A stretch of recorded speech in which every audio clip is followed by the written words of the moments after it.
Oke, halo geng, ketemu lagi sama kita. Oke, dalam kesempatan hari ini kita mau ngobrol sama salah satu MC kece kita, Arya Febria. Assalamualaikum, Sampurasun.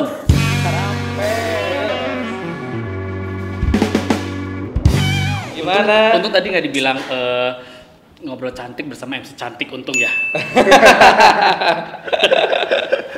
Gimana kabarnya, Arya? Baik, alhamdulillah. Asendi ada, Mang. Alhamdulillah. Kesibukannya sekarang ngapain? Kok yang ditanya ya? Tentang MC kan? Aduh, Gimana? Aryan makin fresh. Amin, ya. alhamdulillah. Gak lama ya kita kemarin-kemarin juga sempat ketemu Ya, di salah ya, satu ya. event. Oke, sempat ngobrol. Kemarin kan janji tuh di konten sebelumnya. Ya, benar. Katanya mau mampir ke channel kita. Finally, akhirnya. Jadi aku tagih janjinya. Akhirnya alhamdulillah menepati janjinya dan hari ini bisa ngobrol bareng ya. Amin, alhamdulillah. Oke, Arya, begini, tentu kita sering ketemu, Ya. sering event bareng, ngobrol, ya. Tapi secara detail belum, Ya. Jadi aku hari ini pengen tahu juga nih cerita dari seorang Aryan Febrian. Oh. Boleh dong, mungkin ceritain nih, terserah mau dari kecil, dari kandungan ya, mau dari SD ya, perjalanan seorang Aryan Febrian itu gimana sampai akhirnya menjadi seorang Master of Ceremony handal. Perjalanan seorang Aryan Febrian memang hal yang tidak mudah. Mungkin sebagian orang di sana melihat Aryan Febrian yang sekarang mungkin hidupnya enak dan segala macam. Tapi itu semua mulai proses. Tidak semua orang tahu bahwa seorang Aryan Febrian ini pernah menjadi seorang waiter. Oh, pernah jadi Ya, aku juga baru tahu. Pernah bekerja di junk food. Oh, Di untuk salah pengalaman-pengalaman di salah satu restoran yang sekarang sudah nggak ada. Oh, berarti pilihan tepat dulu resign. Iya. Betul, sebenarnya iya. Jadi keluar SMA langsung alhamdulillah sih mendapatkan kerja. Dulu pernah sempat menjadi SPB. Sama dong. Iya. Aku juga pernah tuh. Setelah itu ke junk food itu, ke salah satu junk food, terus jadi pernah lap-lap meja pernah. Terus pernah ngepel pernah gitu ya, sampai akhirnya di bagian kasir Di perusahaan yang sama. ya. Oke, berarti Jadi kan mulai nih. rolling Ya, tuh kan, rolling mulai dari, ketangkap lah ya betul, ini dari potensinya ya. dari lobby, dari servis. Kalau kasir itu namanya servis. Dari bagian yang memasak ayam gitu ya. Sampai ke Iya, foodnya sampai juga ya. bikin burger gitu kan ya. Terus jadi sekarang kalau misalnya ke tempat ayam, tahu gitu kan berapa waktu yang ada di situ tuh gitu. Tahu gitu kan maksudnya, jadi tahu nih bentuk ayam, kalau ini ternyata udah lama, kan udah lama tuh si ayam ini berubah tuh berapa menit gitu kan. oke. Jadi tahu freshnya. Nah, tapi memang dari SMA tuh udah MC tuh, tapi MC masih di 17-an. 17 Agustus yang memang dulu masih cuma dikasih konsumsi yang teh yang ya gitu ya, yang dalam botol ya, sama nasi goreng. Itu bayarannya. Iya. Oh, Karena tapi- kan kalau misalnya Karang Taruna kan pada saat itu Benar, kan, benar. Karang Taruna kan. Jadi, nah udah gitu main kabaret dan segala macam, dan akhirnya di tempat kerja yang si junk food itu ditunjuk untuk menjadi MC ulang tahun di situ. Oh, oke. Ya, ditunjuk menjadi MC. Jadi kalau misalnya ada klien yang ulang tahun segala macam, jadi gue yang maju tuh. Gue yang maju, udah gitu akhirnya menghandle semuanya. Pada suatu saat ketemulah sama satu orang, ya almarhum lah ya, namanya Kang Uwef. Kang Uwef ini manajer dari Radio Kids. Radio Kids. Setelah itu si Radio Kids ini kerjasama sama si aku sebutin aja lah ya nama restorannya, Popeye Chicken and Seafood Restaurant. Oke, nanti tinggal transfer ya. Tapi udah nggak ada. Nah, udah dari situ Endorse tuh. iya benar ya. Nah, setelah itu, di tempat yang sama itu bekerjasama tuh si Radio Kids itu kan. Akhirnya Kang Wef bilang gini, mau nggak jadi penyiar radio? Tiba-tiba ada jalan ke sana ya? Ya, mau nggak jadi kakak kids gitu kan? Gimana Kak Wef? Ayo coba aja segala macem. Dicobalah akhirnya menjalin dua-duanya. Menjalin dua-duanya dan alhamdulillah si manajernya si restoran ini mempersilahkan. Jadi agar bisa membagi waktu dan segala macamnya. Nah, setelah itu berjalan sekitar setahun 2 tahunan lah. Setahun kalau nggak salah, setahun dihadapkan permasalahannya memang kayaknya saya harus memilih di antara satu. Nah, di saat gue dihadapkan untuk memilih antara menjadi jabatan supervisor area Bandung dengan seorang penyiar. Akhirnya keputusan itu membuat pro dan kontra antara Umi, Abah, dan saya sendiri. Saya kan anak bungsu dari 2 bersaudara. Nah, akhirnya memutuskan hal itu yang menginginkan keinginan orang tua mungkin yang terbaik lah ya untuk anaknya. Aduh, kebayang gak sih pada saat itu seorang penyiar yang mau melepaskan jenjang yang akan dijalankan itu memilih dengan per jam 3.000 rupiah. Cukup batagor lah ya pada saat itu. Nah, itu kenapa Rian pilih itu?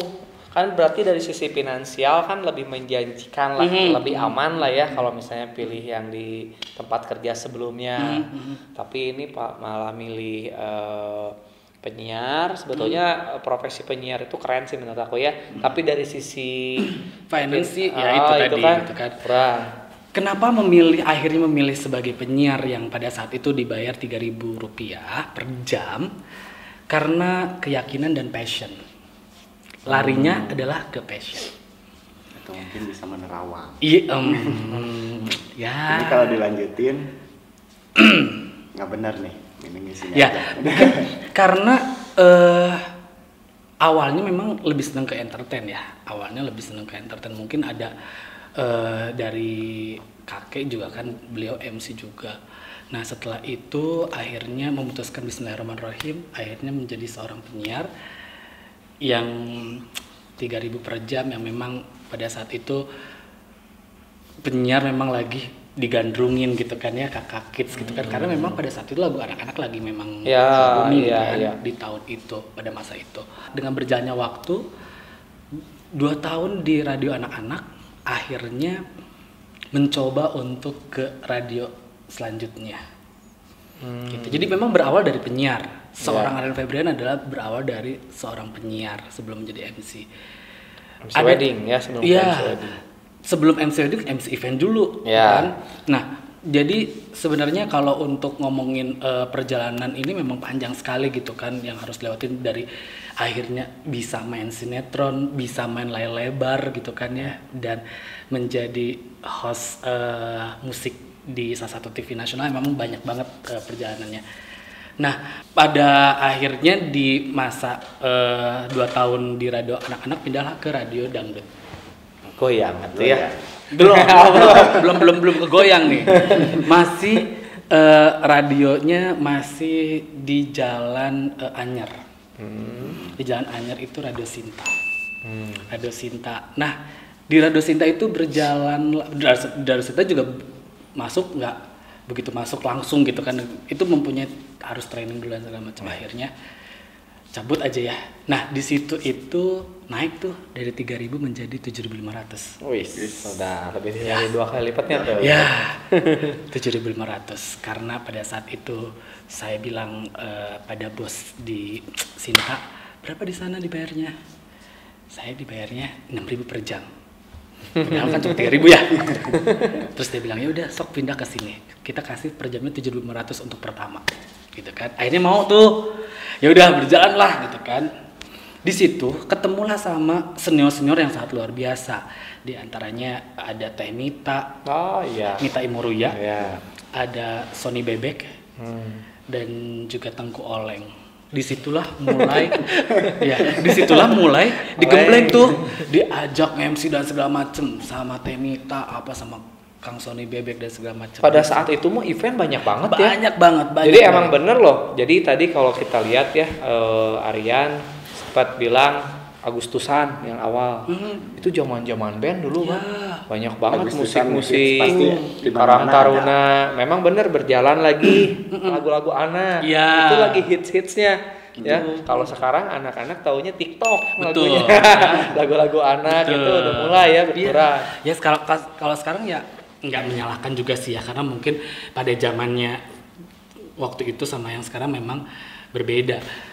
Nah akhirnya di Sinta berjalannya, dan pada saat itu di Radio Sinta ini alhamdulillah sih mulai ke MC untuk di Jakarta, terus kemana-mana gitu kan, ke Jakarta. Ya, kalau event dulu kan kenceng banget. Ini ya, berapa kota gitu ya. Sampai event rokok pun juga pernah gitu kan. Nah, udahlah kayaknya udah cukup deh 2 tahun, 3 tahun di Sinta gitu kan. Tiba-tiba radio nomor 1 di Kota Bandung tuh ya. Nah, si Goyang nih, Dahlia baru. Ya. Barulah nawarin tuh.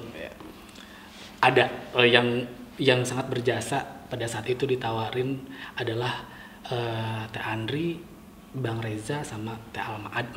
Masih ada orangnya sekarang. Dia nawarin mau nggak gabung di sini gitu kan. Nah di situ ya udah. Sekarang pada saat itu siapa sih yang nggak mau gitu kan? Mau untuk masuk ke radio nomor 1 di Bandung. Udahlah siaran.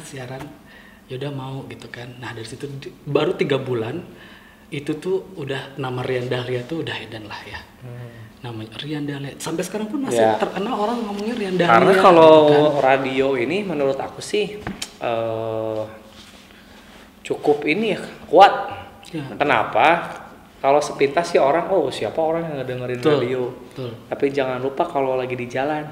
Iya. Betul. Ya lagi di mobil ya. Kalau di Bandung banyak banget yang dengerin Itu radio. masih dengerin, masih banyak orang yang ya entah sengaja atau tidak sengaja ya. Tapi kalau lagi di mobil khususnya itu biasanya pasti kan radio. Ya. Gitu ya. Di Dahlia ini perjuangan tuh belum beres gitu kan. Belum beres di Dahlia ini. Di Dahlia ini pertama tahu semua karakter orang. Bayangin jam 4 subuh gua harus ke pasar. Ngapain tuh? Bayangin nih. Nge-MC di pasar. Oh, MC pasar. Jadi udah mulai ya jam yang biasanya normatif. Jadi almarhum Bapak Haji Cecep Muhammad Ramdan yang di Dahlia itu mengajak, ayo kita MC gitu kan ya. Disitulah digembleng tuh gitu kan. Banyak banget gitu kan ilmu yang didapat gitu dari kan, mulai waktu, dari mulai kemampuan MC, dari mulai penyesuaian karakter, menguasai audiens dan lain-lain. Mungkin itu belajar dari waktu ke waktu, dari event ke event gitu ya. Nah, sampai akhirnya nih wedding gimana nih? Di Dahlia ini ya, di Dahlia ini kan udah karena kenapa mau di pasar? Karena di pasar itu banyak banget karakter yang kita bisa ambil. Ya. Bener nggak? Udahlah ya, Dahlia. Tanya dong, berapa tahun dong di Dahlia? Berapa lama? 13 tahun gue di Dahlia. 13 tahun? 13 tahun loh. Dengan posisi sangat nyaman kekeluargaan 13 tahun. Berarti dari mulai perawan ya? Aduh, itu udah. 13 tahun berarti lama banget ya. Aku sih pastilah menebak lama gitu ya. Tapi aku pikir paling 3 tahun, 4 tahun. Di Dahlia ini paling lama. Di Dahlia ini paling lama. Pada saat itu 3 bulan di Dahlia itu radio anak muda yang sekarang Ardan Radio, tim manajemen itu menawarkan untuk pindah. Yuk, udah mau ditarik lagi tuh. Tapi almarhum juga Mas Mufti nih yang nawarin. Tapi aku bilang, Mas untuk saat ini belum. Karena masih baru di Dahlia kan. Dah berjalan 13. Di Dahlia ini adalah tempat yang dimana seorang owner, seorang manajemen Dahlia ini mengizinkan penyiarnya, dan mungkin pada saat itu di tahun 2015 gitu ya, atau lupa deh, penyiar satu-satunya yang bisa main sinetron stripping ya saya. Pada saat itu main Cinta Fitri season 5 itu hampir 120 episode atau berapa gitu ya. Nah di situ pesan sering ya kita lihat uploadan Cita Fitri dan akhirnya bisa nge-MC di Inbox. ya. Saat itu menggantikan Gading Martin pada Ini juga sering ada di inbox. Inbox apa? Iya. Dalam Jadi kotak. yang ye ha ha. Oh itu ha. beda. Nah, Beda. Lah itu ya programnya. Tanggal sebelah tuh ya. Nah, akhirnya di Inbox pada saat itu Gading kan ngelamar Gisel. Ya. Oh, iya. Nah, akhirnya itu di Surabaya live. Itu udah pengalaman yang sangat luar biasa gitu kan ya. Belum ke wedding Ya, tuh. belum ke wedding. sampai ke 19 Iya, detik ya belum. Belum. Jauh. Masih kinyis-kinyis gitu ya. Masih durasinya masih panjang gitu kan. akhirnya tuh kan MC masih ada produk kosmetik kemana-mana tuh gitu kan, bisa jalan-jalan ke luar kota gitu kan. Cuman masih penasaran sama kota Aceh, cuma Aceh aja yang belum aku kunjungi. Wow. Gitu kan, cuma Aceh aja gitu Luar kan. Ya.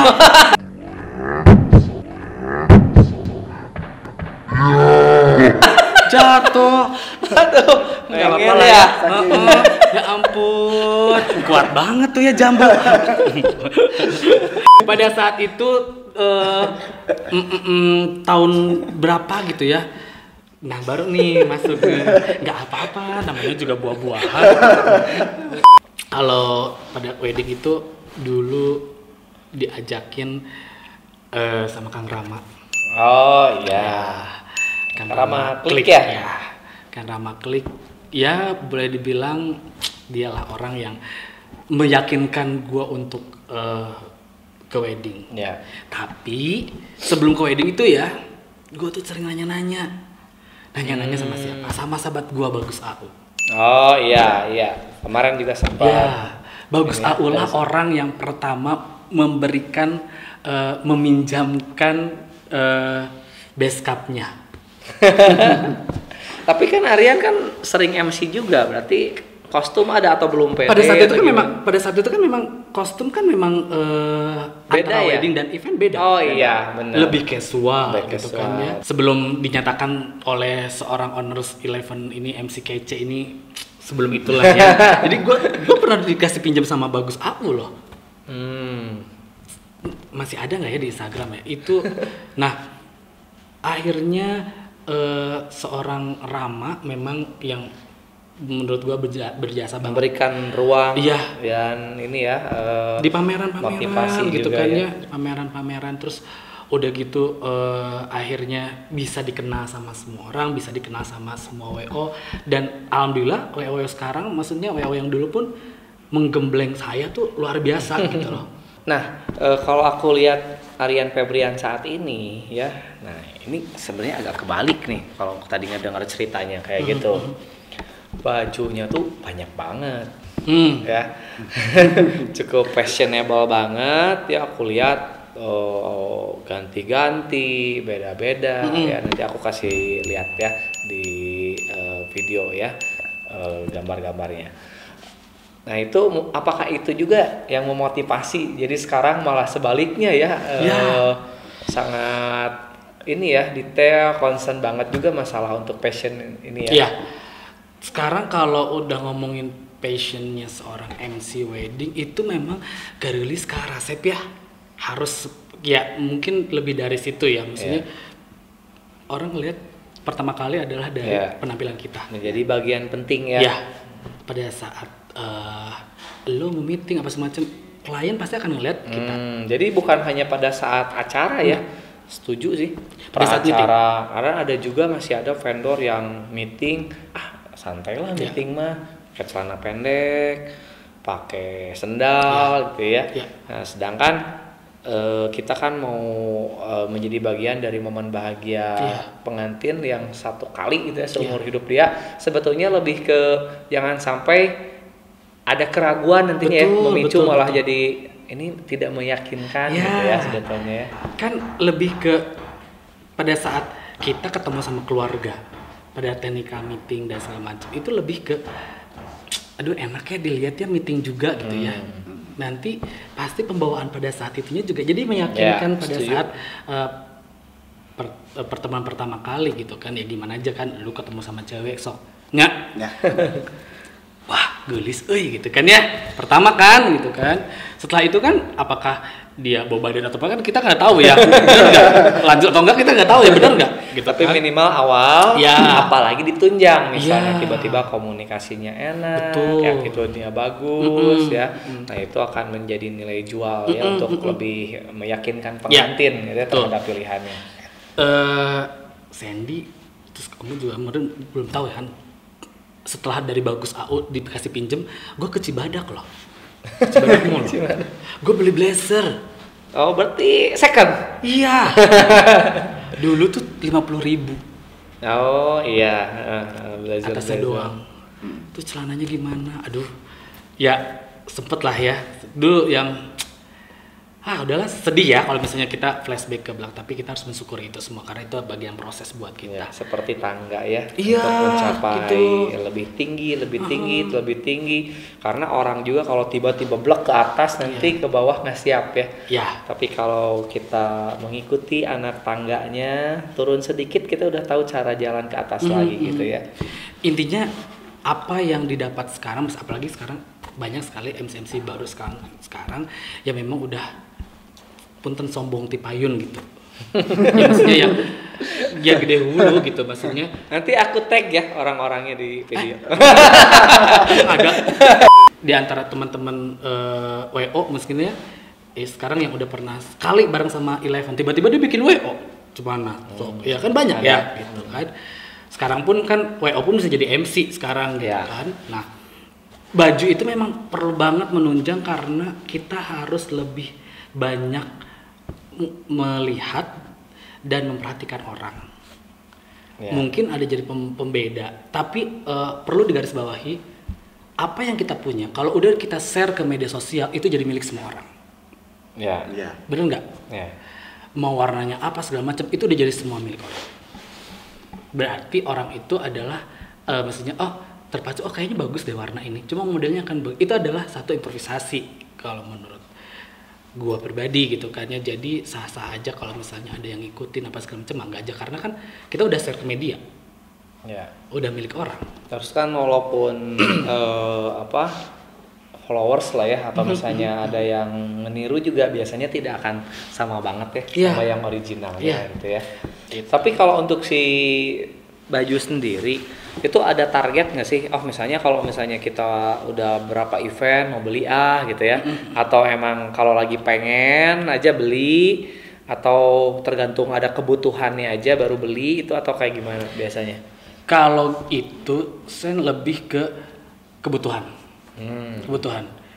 Gue belum punya warna apa. Oke. Terus cocok untuk eventnya gitu ya. Bisa digunain berapa kali. Jadi membeli bahan dan membuat si satu model jas atau base cap itu harus bisa dipakai berulang-ulang. Tapi bagaimana cara kita mix and match-nya itu. Nah, kadang-kadang ada tambahan aksesoris ya, aku lihat ya. Kayak kemarin ada ikat pinggang, ada apa gitu ya. Sandy pernah bilang, baju baru beb gitunya. Enggak, itu cuma tambahan beb doang sih. Bro kali. Ya kan kita mah nggak tipu-tipu dunia maya. Setting. Iya. Ya maksudnya baju baru beb gitu. Ada kok di sana. Aku bilang bukan. Gue bilang bukan. Itu cuma tambah aksesoris doang. Jadi tapi itu dicoba dulu tuh, dipraktekin dulu sama kita.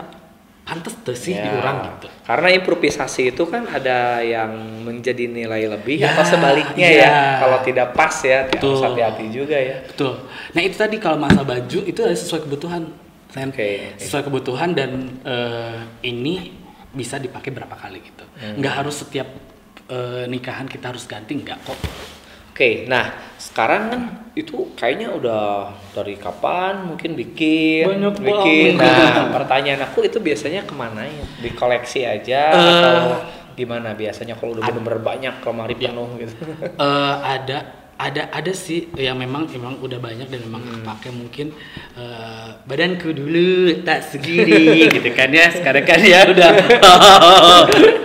dan gitu kan setiap orang pasti setiap tahunnya kan berubah-ubah kan ya bentuk badannya gitu. Kalau ukuran yang lain sama aja kali ya Jadi disimpan aja, di pre-love atau gimana? Enggak. Kalau misalnya udah nggak kepake dan segala macam, lebih baik mendingan ada teman misalnya yang punya galeri gitu kan, dipinjemin atau sok diibahin aja gitu kan. Enggak, silahkan dipakai, karena kalau kadang ada yang dikasih gitu kan, sok siapa ini mau ngasih gitu. Oh, daripada bawajir juga ya, tapi karena, kan masih bagus, cuman karena kita ngerasa aduh udah tadi mungkin udah sering nih pakai gitu ya, udah nggak mau pakai lagi ya, mungkin gitu ya. Apalagi kan pada saat itu 26 kota itu tuh kan event, bukan wedding. Event yang MC kosmetik itu kan, pencarian ajang bakat kosmetik. Itu kan jasnya pasti akan berbeda sama wedding. Ya, gitu kan, dari model, dari corak dan segala macamnya gitu kan. Tapi memang ada beberapa bagian yang memang aku hibahkan, aku kasihkan. Ada yang disimpan karena siapa tahu bisa dipakai gitu. Oke. Nah, kalau aku lihat ya, seorang Aryan Febrian ini kalau misalnya event selain baju juga suka bawa mic sendiri. Itu kenapa gitu? Apakah meragukan son atau misalnya pernah punya pengalaman gitu ya, atau antisipasi aja takutnya dapat yang kurang gitu atau gimana biasanya? Sebenarnya memang orang mungkin ngelihat Aryan Febrian bawa mic sendiri itu kan, gaya itu bukan buat kegayaan sebenarnya ya. Itu adalah rezeki saya yang melalui mic itu, melewati mic itu sebagai bentuk penghargaan gitu ya. Itu sebenarnya adalah penunjang, penunjang kebutuhan kita sebagai master of ceremony. Kenapa? Karena memang kita punya mic sendiri itu adalah kita tahu suara kita tuh seperti apa. Bukan kita nggak percaya sama sound system atau mic yang lain. Enggak, sebenarnya itu kan adalah SDM-nya. Benar nggak? Settingannya. Mic apapun juga kalau misalnya settingannya butut atau saya butut gitu kan ya. Gitu. Tapi kalau misalnya sekarang mic-nya biasa tapi settingannya endol enaknya entos gitunya dijalanin, tapi enggak. Itu adalah suatu kebutuhan dan buat nilai jual bagaimana kita sebagai MC membranding diri kita sendiri untuk biar kelihatan mahal.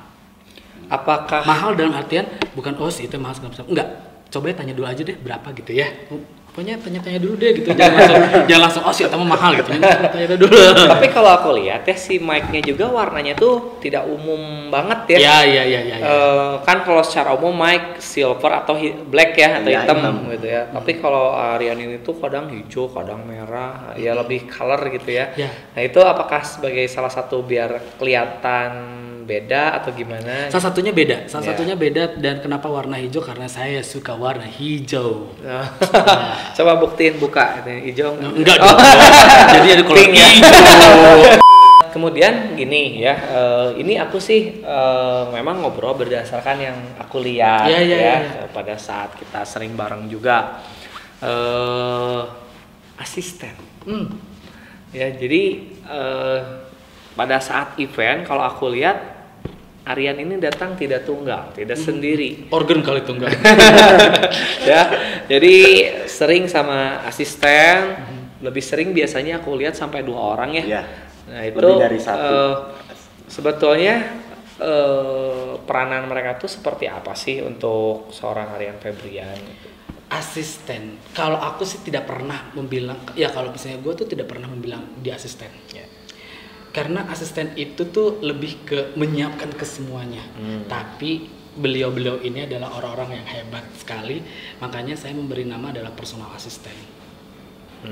Personal assistant adalah berarti memang sebenarnya intinya sama-sama aja, tapi mungkin lebih di atas dari asisten gitu kan ya.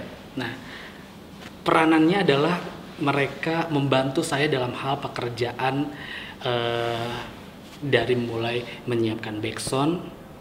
Karena backsound itu memang saya sudah siapin sendiri gitu kan, ya gue siapin sendiri. Terus juga pada saat saya meminta foto, jadi intinya meringankan tugas WO sebagian gitu kan ya. Dan karena ada yang ngerti, ada yang enggak ya WO juga. Betul. Ya. Misalnya di saat yang nggak ngerti ya alhamdulillah personal asisten saya itu mengerti. Mandiri ya. Betul gitu kan. Jadi ya tidak usah ngeriweuhkeun batur sebenarnya gitu kan. Apalagi di masa pandemi sekarang kan, memang tidak boleh untuk tolong pangfotokeun gitu kan dan segala macem gitu kan ya. Nah, itu tadi gitu kan menyiapkan dalam hal cue card gitu kan ya. Terus memasang mic gitu kan dan segala macem gitu kan. Tapi itu memang mereka juga atas dasar ini gimana gitu kan. Jadi sudah di briefing dulu poin-poinnya apa yang harus mereka lakukan, siapkan gitu ya. Sehingga nanti menunjang dan membantu sehingga si acara itu berlangsung dengan baik gitu ya. Gitu. Jadi ya lebih senang sih ya gitu. Kalau di dunia MC itu ada persaingan nggak sih? Kalau di WO mah kan ya membabi buta gitu ya. Di setiap komunitas, di setiap pekerjaan pasti ada persaingan ya. Tapi bagaimana kita menyikapi itu semua? Ya kalau aku pribadi sih semuanya pasti punya kelebihan kekurangan masing-masing gitu. Aku tidak menyebutkan ya komunitas apa segala macam. Cuman itu pasti ada, pasti ada. Ada yang pro, ada yang kontra, ya pasti ada gitu. Tapi ya itu tadi, bagaimana kita menyikapi hal itu gitu kan, gitu. Oke. Ya wajar lah ya, namanya juga kehidupan. Ya. Adik kakak aja dari kecil kita biasa rebutan makanan, apa itu persaingan kecil. Cuman ya gitu tadi, kalau misalnya membedakan dengan MC yang lain mungkin lebih ke feel, lebih ke rasa gitu kan.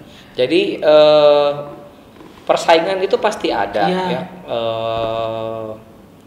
Tapi gimana caranya ya kita biar tetap survive ya di atas persaingan itu, tapi dengan cara meningkatkan kualitas. Betul. Bukan dengan hal-hal yang tidak baik ya, tapi lebih ke sana. Iya. Oke. Gitu. Nah,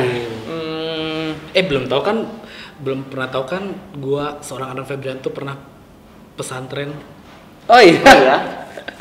Tapi aku belum pernah sampai hijab, ngelihat hijab. Karena belum deket sama Pak Ustadz sih.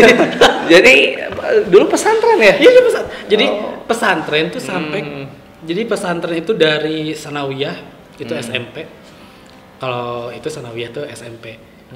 Sampai mualimin kelas 2. Dari mualimin kelas 2 itu gua keluar. Pindahlah ke SMU. Aduh, ternyata gitu. Nah, dari si Dalia ini kan barulah ditawarin ke Radio Cakra yang sekarang aku masih ya. Ya masih, alhamdulillah sekarang masih di Cakra gitu. Oke, jadi memang kalau dilihat historinya itu dari mulai tadi ya udah disebutin panjang dan beda-beda ya. Beda-beda. Jadi bukan hanya yang ada yang servis secara langsung, ada yang memang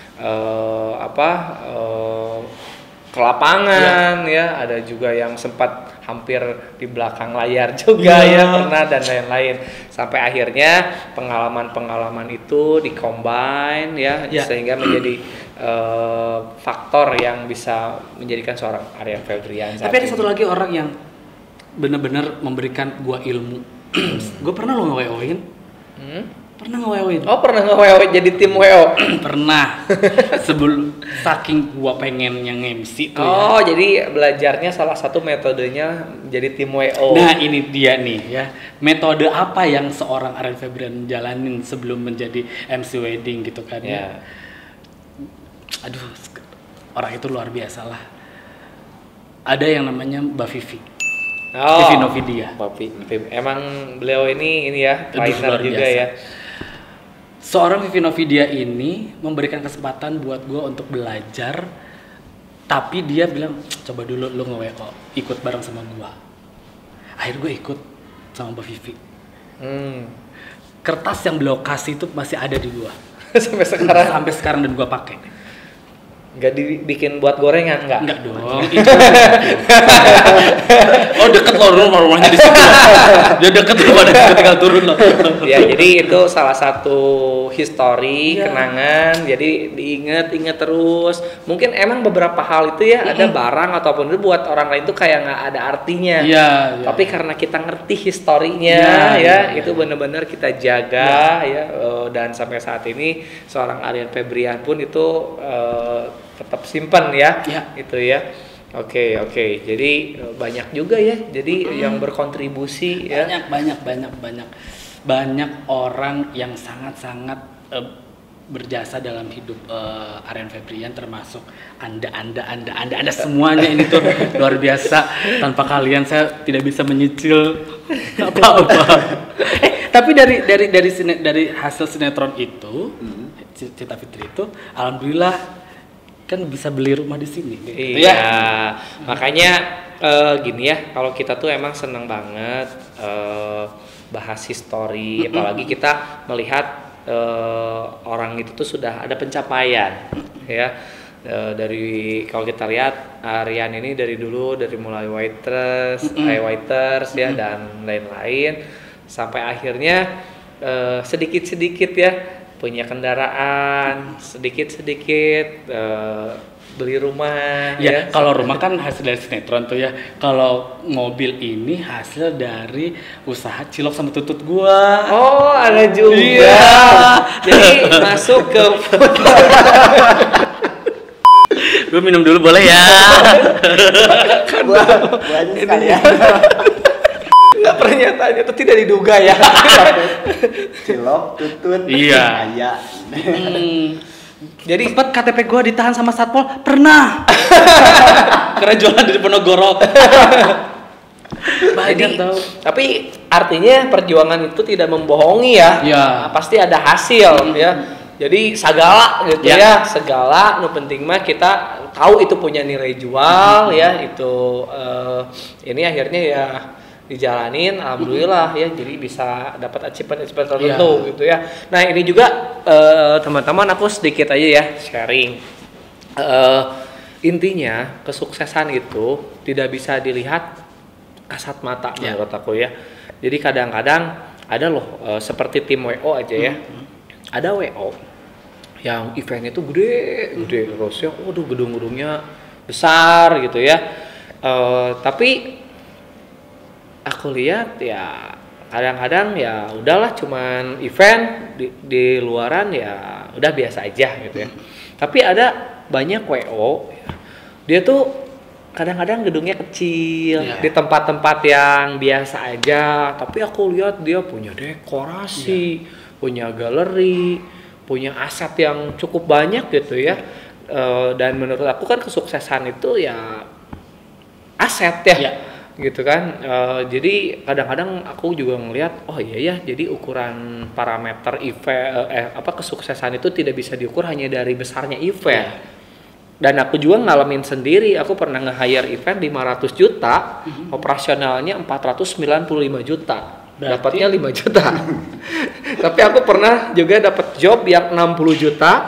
Tapi kita balik bayar. Operasionalnya 45 juta. Jadi aku bisa dapat 15 juta. Jadi kalau dari sisi gaya gitu ya, emang unggul yang ini nih.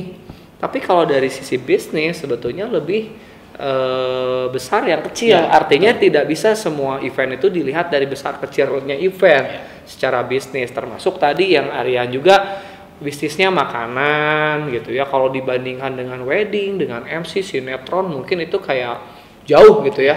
Padahal kita tidak tahu produksinya kan seberapa besar, seberapa banyak dan lain-lain.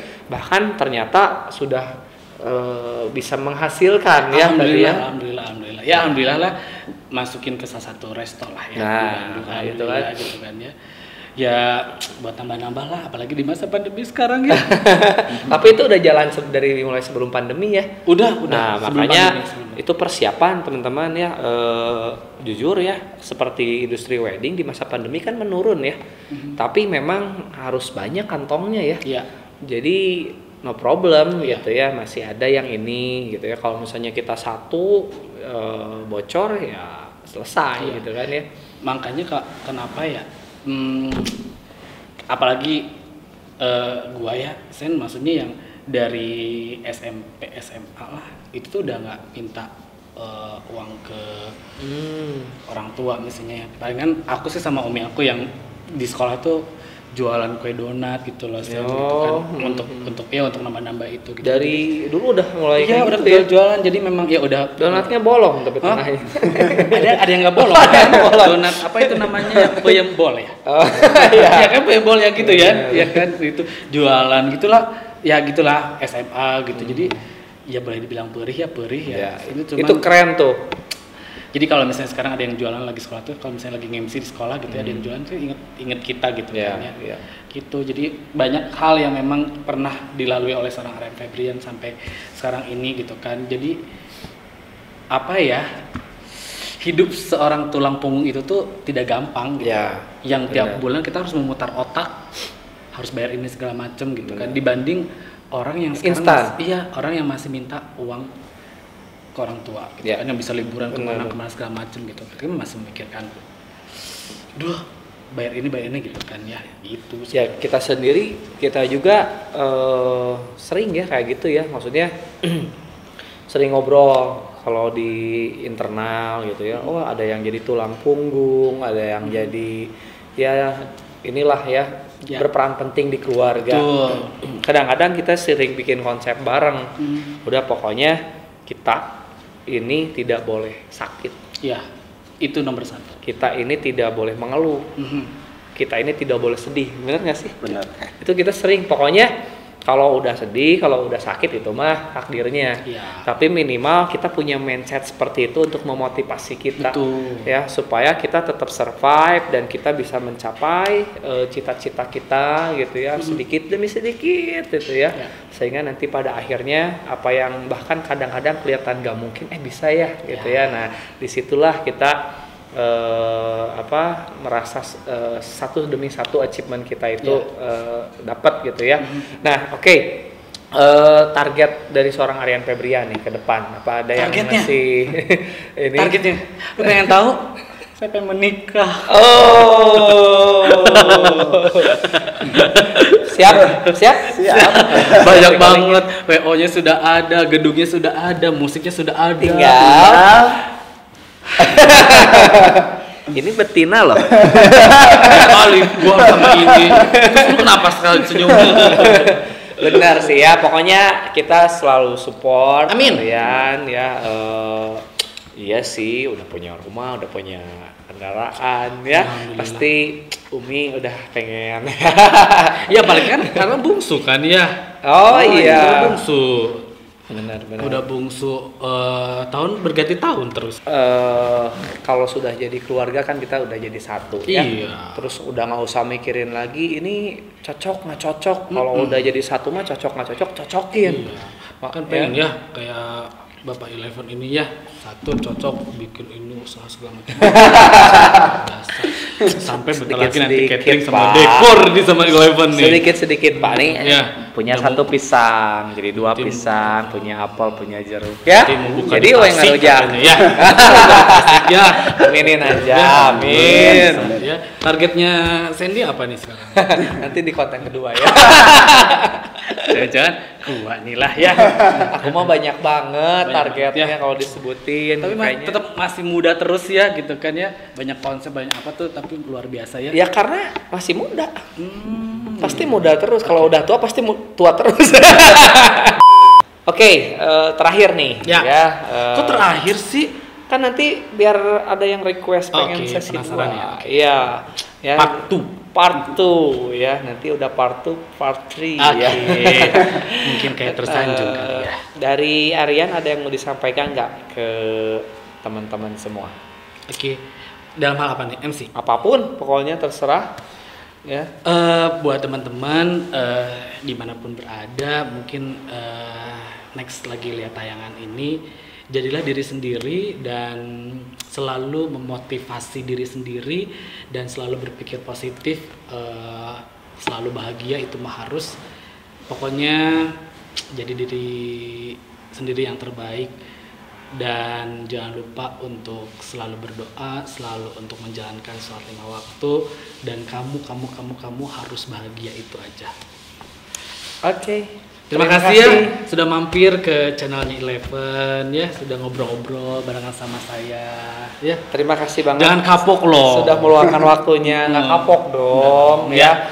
Kita tuh makasih banyak tadi, jadi emang ya si konten kita tuh seneng banget membahas history perjalanan seseorang seperti apa ya, sehingga para penontonnya ya diharapkan itu nanti bisa melihat bahwa segala sesuatu itu tidak ada yang instan, perlu waktu, perlu proses, perlu perjuangan, perlu belajar, sehingga sedikit demi sedikit apa yang kita inginkan bisa kita dapatkan. Ya.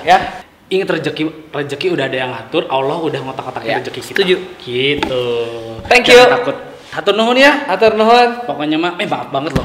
Pembantu gue lagi nggak masak. Lagi gimana? Ya udah kita masak yuk. Kita masak yuk. Hatur nuhun. Assalamualaikum.